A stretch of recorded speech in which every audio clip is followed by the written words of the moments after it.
Welcome to Heartbreak Chronicles. Helen and I have been married for 12 years. Some people say we married too young, especially Helen, who was very young when we decided to spend our lives together.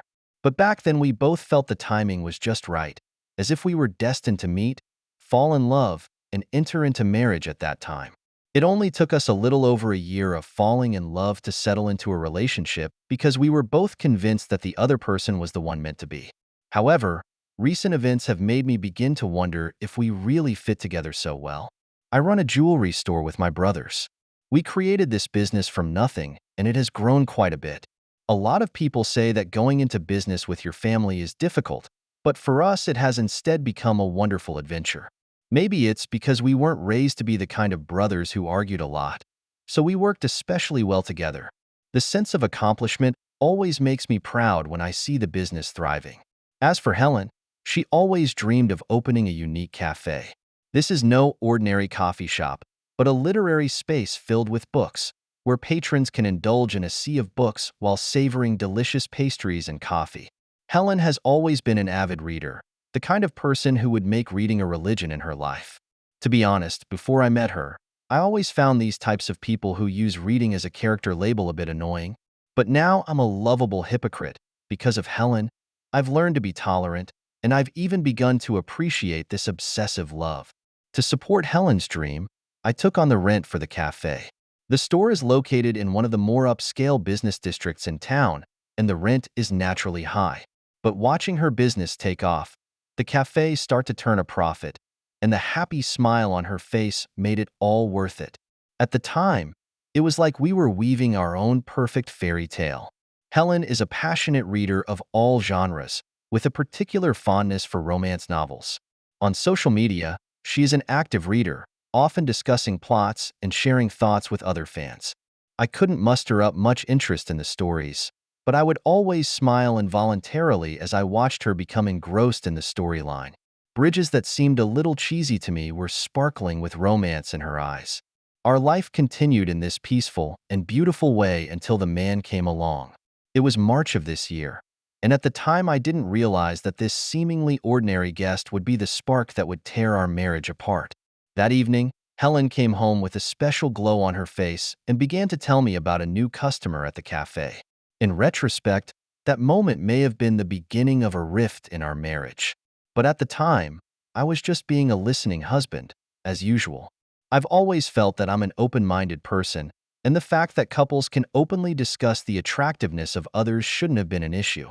Yet Helen described the man with an eagerness I'd never heard before, an otherworldliness that crept silently into the gears of our marriage like a tiny grain of sand. At the time, I was naive enough to think that it was just Helen's hospitable nature, as she did with her other regulars. After all, over the years of running the cafe, she would always share some interesting customer stories with me. But this time, things seemed to be a little different. When she talked about this customer, her eyes sparkled with a strange gleam, and there was an excitement in her tone that I could not tell, like the look she gets when she reads the most moving episodes of those romantic novels. In retrospect, those subtle signs had actually been visible for a long time, but I just chose to ignore them, perhaps out of trust in her, or perhaps reluctance to face what might be wrong. I allowed myself to believe that everything was normal. However, life is often like that. When you think you are holding happiness, it slips away unnoticed. And our story will go in a direction no one saw coming with the appearance of that man. The Serbian man's name is Ivan. I was struck by the way Helen described him, like a hero out of one of those romance novels she loved so much. According to her description, Ivan was a tall, handsome blonde man with elegant manners, well-dressed and spoke with a charming Eastern European accent. In an almost dreamy tone, she told me that he had been a car salesman who had come to America in pursuit of a better life. He's like a character out of one of those novels, Helen enthuses. You know? He's especially fond of novels about the Wild West and is a big fan of The Lord of the Rings. The look on her face when she said those words reminded me of the way she looks when she reads those romantic novel highlights. That special glow shone in her eyes as if she were telling a gripping story about a fictional character. At first, I didn't care too much. Helen has always enjoyed sharing with me the interesting happenings in the cafe, and introducing me to all kinds of customers. But this was different. She spoke of Ivan in extraordinarily florid terms, almost with an obsession. It's like that fictional plot she once told me about. A cold Russian killer falls in love with an ordinary woman in the laundry room of an apartment building. Yes, this is the kind of dystopian romance she would be interested in. As time went on, Helen continued to share bits and pieces of Ivan with me. According to her, they started having more chances to talk. Ivan would talk to her about books, share his experiences of living in Serbia, and tell her about his dream of starting over in America. Gradually, the stories stopped being as frequent as they were at first, but I could sense that Ivan had become a regular at the cafe. One afternoon, out of the blue, I decided to go to the cafe to deliver Helen's lunch. That's when I first met Ivan. He was sitting in the corner reading a book and fit Helen's description perfectly: tall, handsome, and imposing. I must admit that he does have a unique charm, the kind of aura that can be unforgettable. But it was this charm that caused a twinge of uneasiness to flood through me. Things began to get subtle the night Helen came home with an unusually pleasant smile. When I asked why, she told me Ivan sent her home. "We talked a lot about books along the way," she says, "and he invited me out on a date, but I told him I was married." She went on to say Ivan apologized very gentlemanly, shook her hand gently, and said goodbye and left. "That makes you so happy?" I asked, trying to suppress my inner discomfort. "It's like a plot from a book." Her answer instantly set me on fire. She's glorifying every interaction with Ivan, and it makes me angry but helpless. I knew that as regulars at the cafe, they would inevitably have daily contact. And Helen had come clean and told him she was married, so I told myself not to act too sensitive. However, things didn't die down there. About a week later, Helen came home with a bouquet of flowers that naturally ended up in a vase. When I inquired about the origin of the flowers, she downplayed the fact that they were from Ivan. "It's nothing special," she explained. "He said he bought it for his coworker's birthday, and seeing as how I've been working so hard at the cafe, he stopped by and bought me a bunch." Hearing this explanation, I felt a rush of hot blood to my head. Helen, as if still in her girlish innocence, can't see things for what they are. I asked her point blank if she was aware of Ivan's crush on her, and she admitted it was obvious, especially after his previous invitation to a date. Still, she insisted that the bouquet was just a friendly gesture. This statement strikes me as absurd. As a man, I'm well aware that no one would send flowers to a married woman who has already rejected them simply out of friendship. Ivan is either trying to develop a serious relationship or he's trying to take it further under the guise of a fling. Either way, he obviously doesn't give up easily. Looking at the bouquet of flowers, I suddenly realized that this Serbian man was invading my marriage step by step. And what worried me even more was that Helen didn't seem to resent the intrusion, even enjoying the dangerous ambiguity to some extent. I began to wonder if Helen, who had been so adamant in telling Ivan that she was married, could still maintain that position. With the appearance of this bouquet of flowers, visible cracks began to appear in our quiet married life. It was business as usual on the surface, but I could feel something was quietly changing. It's like a tiny crack in a perfect glass, seemingly insignificant but a harbinger of impending shattering. The twist of events occurred 2 days later. That night, Helen came home almost 2 hours later than usual and didn't tell me in advance. Although this wasn't the first time she'd been late, I pressed on with 2 calls to her, neither of which were answered. I was about to dial a third when she came back. What disturbed me was that her emotions were unusually high. "You'll never guess what I've been through tonight." It was the first thing she said when she walked in the door. She then began to ramble on about how she had taken Ivan to the museum and then they had gone out for pizza together because Ivan said he had never tried authentic American pizza and had only seen it in movies. She said they walked and talked, sharing their insights and stories. While listening to her excited narrative, my insides were reeling. When she finally finished, I looked her straight in the eye and asked the question I'd always wanted to ask. "Do you have a crush on Ivan?" The question obviously caught her off guard. She acted both shocked and hurt, as if my suspicions were a great insult to her. "What makes you think that?" She said, "You're the only one I'm attracted to. I'm just helping someone who is in a foreign country assimilate into life here by answering his questions and giving him some advice." He has no friends or family here. But I'm not buying it. I told her point blank that she had to stop seeing Ivan. As a customer of the cafe, he can come, but any contact beyond that has to stop. I said, put yourself in the shoes of a Serbian woman who comes in to buy jewelry and then I take her shopping everywhere. How would you feel? Helen says she'll understand. But we both know that's a lie. This conversation eventually turned into a heated argument. She accused me of being too insecure, said I was being unreasonable, and said I should stop this baseless suspicion. Despite my inner rage, I tried to keep my sanity and stand my ground. That night, I slept on the couch in the living room. On the surface, things seemed to be looking up. I no longer heard anything about Ivan and Helen came home on time, which eased my spirits a little. I knew she would still meet Ivan at the cafe, but I told myself that nothing out of the ordinary would happen in a public place like that. However, fate always likes to play jokes on people. That afternoon, I made an impromptu trip to Helen's cafe, only to find that she wasn't there. Ivan wasn't there either, although I'm not sure he usually shows up at this hour. But I was disturbed by Helen's absence, which was unusual. At the time, I debated whether or not to wait for her to return at the cafe, or to ask the staff where she had gone. Ultimately, I chose not to ask anything. Just as I was about to drive away, I saw a scene that broke my heart. Helen and Ivan walking down the street, arm in arm, talking and laughing. At that moment, I felt the blood in my body rush to my brain. My hands gripping the steering wheel with a death grip, my knuckles white from the force. It took every ounce of strength I had not to go out and beat the man up or get mad at Helen. I forced myself to calm down and watch them walk into the cafe before driving off in silence. This happened yesterday, and I'm still trying to digest the fact. I could have confronted her right away, but I realized that knowing the truth without the other person knowing that you know it would give me an advantage in this situation. It would make it easier for me to see through her lies. Sure enough, when Helen got home that night, I asked her how her day had been as if nothing had happened. She downplayed an uneventful workday, mentioning nothing about a private meeting with Ivan. I felt a wave of nausea as I watched the look on her face as she lied. The woman I've loved for 12 years is like a stranger at the moment. I'm beginning to wonder how many times this has happened. What happened between them when I didn't know?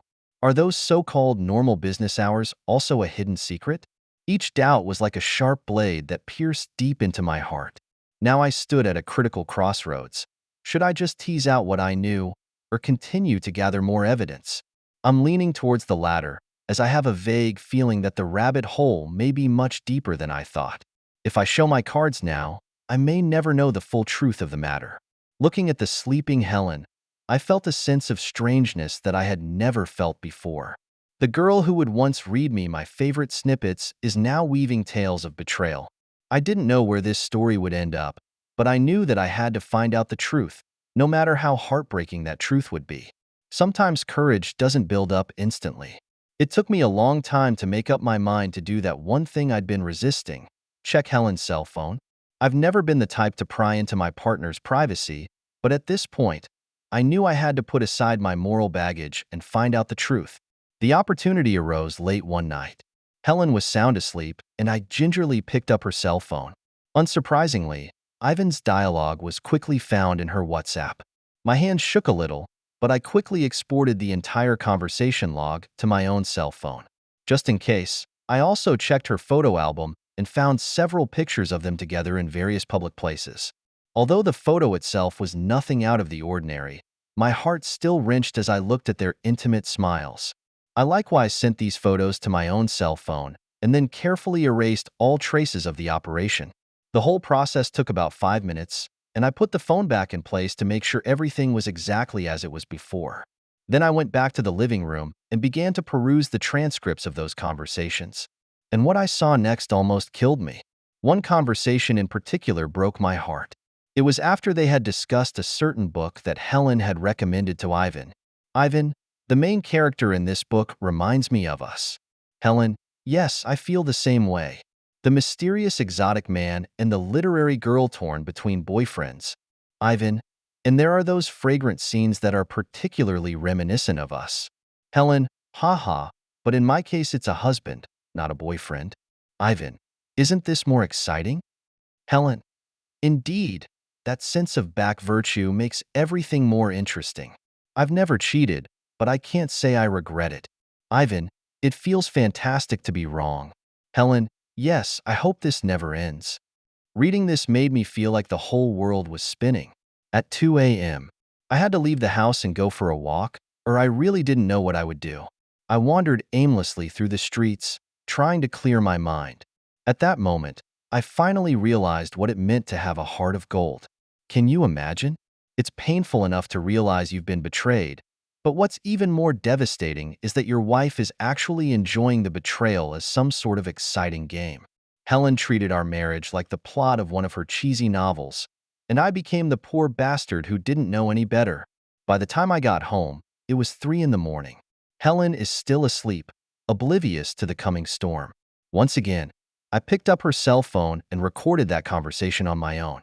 I'm going to make sure the evidence is overwhelming, and I'm not going to give any opportunity for sophistry. In that moment, I suddenly realized that Helen had lived her life as the protagonist of one of those novels she loved to read so much. But she seems to have forgotten one thing. In real life, betrayal does real damage. This is not romantic literature. This is outright betrayal, a desecration of a 12-year marriage. A strange feeling came over me as I looked at the sleeping Helen. This woman I had loved for 12 years, this person I would have given anything for, actually used my pain as a flavor of her life. All those little moments we shared, all those things I did to support her career, what in her eyes? Divorce is an inevitable choice. There is no doubt about that.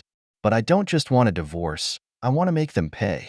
I want Helen to realize that real life is not her romance novel, and that there are consequences for betrayal.